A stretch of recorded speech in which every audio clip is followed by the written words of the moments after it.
এখন চলেছি নতুন একটা ভিডিও নিতে। এতদিন মুভি যে যত কটা আপডেট তোমাদের দিয়েছি তার মধ্যে থেকে এটা হচ্ছে বেস্ট আপডেট তোমাদের যেটা আমি দেবো। হ্যাঁ, এটা হচ্ছে পাঠান 2 থেকে আপডেট এসেছে। এখন তোমরা বলবে যে কিং সিনেমাটারই কিছু জানলাম না, তা পাঠানের আপডেটটা কেন শুনবা, কিং এর কি আপডেট আছে? তবে তোমাদের বলবো যে কিং এর কবে থেকে শুটিং স্টার্ট হবে, কবে রিলিজ করবে, পাঠানের স্ক্রিপ্ট কতদিন এগিয়েছে, কবে থেকে পাঠান স্টার্ট হবে, শুটিং স্টার্ট হবে, কবে রিলিজ করবে, সব তোমাদের বলবো এই ভিডিওতে। তার আগে চ্যানেলটা সাবস্ক্রাইব করে নেবে, লাইক কিন্তু অবশ্যই দেবে। তো পাঠানের মানে ওয়াইআরএফ এর যে সিইও আদিত্য, সে কিন্তু এতদিন ধরে পাঠানের স্ক্রিপ্ট রেডি করছিল এবং সেটা 2023 সাল থেকে রেডি করছে। 2 বছর লেগেছে তার এই স্ক্রিপ্ট তৈরি করতে এবং ফাইনালি এই স্ক্রিপ্টটা কিন্তু লক হয়ে গেছে। হ্যাঁ, একদম লক হয়ে গেছে এবং এই স্ক্রিপ্টটা শাহরুখ খানকে শোনানো হয়েছিল। শাহরুখ খান শুনে দারুণ পছন্দ হয়ে গেছে।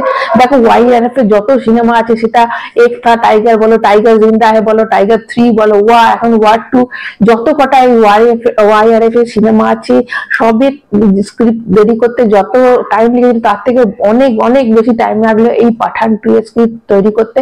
এবং এই বছরের শেষে তোমরা একটা প্রপার খবর আমরা পাবো যে এর থেকে আরো নিউজ বেরিয়ে আসবে এবং সামনের বছর মানে 2026 জানুয়ারি মাস থেকে এই শুটিং কিন্তু স্টার্ট হয়ে যাবে, এরকমটাই শোনা যাচ্ছে। যদি এরকম ডিরেক্টর ঠিক হয়নি। দেখো সিদ্ধার্থ আনন্দ করছে না, তোমরা জানো যে ওয়াইআরএফ এর একটা পার্ট একটা ডিরেক্টর করার পর সেকেন্ড পার্ট কিন্তু অন্য ডিরেক্টর করে। এবং তার সাথে কিং যেহেতু সিদ্ধার্থ আনন্দ করছে, তো একটা সিনেমা শেষ করার পর আর একটা সিনেমা অবশ্যই করবে না। তো সেই জন্য কিং এর করছে বলে এটা কিন্তু একদম সিদ্ধার্থ আনন্দ করছে না। যেটা নামটা আসছে সেই নামটা তোমাদের বলি, সেটা হচ্ছে আয়ান মুখার্জি। তো আয়ান মুখার্জি যে নিউজটা আসছে এটা কিন্তু সঠিক নয়, কারণ আয়ান মুখার্জি ওয়ার 2 এর ডাইরেক্টর এবং ওয়ার 2 যতদিন না রিলিজ করছে ততদিন কিন্তু পাঠান 2 এর ডাইরেকশন আয়ান মুখার্জি করবে না। কারণ না দেখো পাঠান 2 এর মানে একটা এত স্ক্রিপ্ট তৈরি করতে যার এত বছর টাইম লাগলো, সেখানে আয়ান মুখার্জি যে সিনেমাটা করছে সেই সিনেমাটা আগে হিট করবে। মানে ওয়ার 2 যদি ব্যাপক সারা পালে ব্যাপক হিট করে তাহলে কিন্তু আয়ান মুখার্জি এটা ডাইরেকশন করতেও পারে। এখন কিন্তু ডাইরেকশন কি করবে সেটা এখনো ঠিক হয়নি। দেখো 2026 সালের জানুয়ারি মাসে শুটিংটা স্টার্ট হয়ে গেলে সিনেমাটা রিলিজ করতে করতে 2027 কিন্তু আগস্ট মাস হয়ে যাবে, মানে 15 নাগাদ সেটা কিন্তু তখন লক হয়ে যাবে। 2027 সালটা কিন্তু ব্যাপক একটা সাল হতে চলেছে। দেখো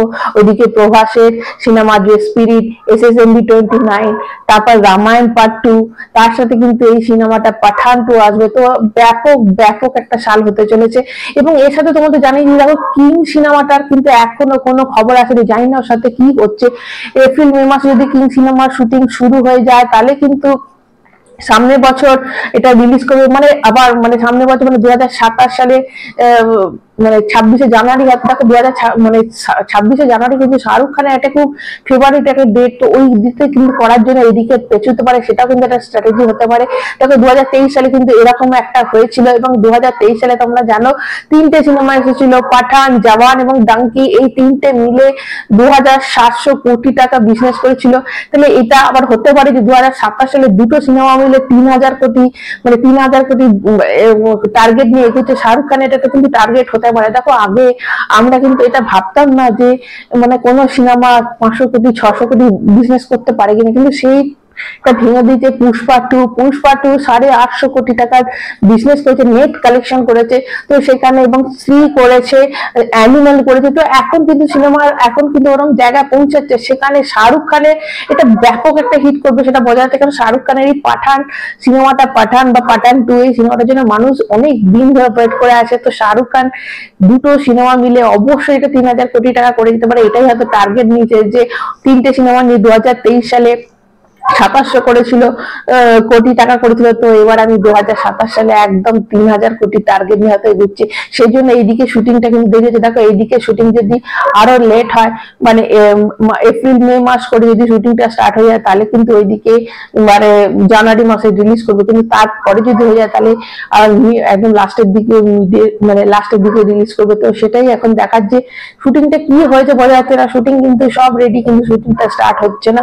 তো এই একটা ব্যাপার। তোমরা বলো যে তোমাদের মতে পাঠান 2 মানে কত কালেকশন করবে, ফার্স্ট ডে বক্স অফিস কত কালেকশন করবে, অবশ্যই কিন্তু কমেন্ট করে জানাবে।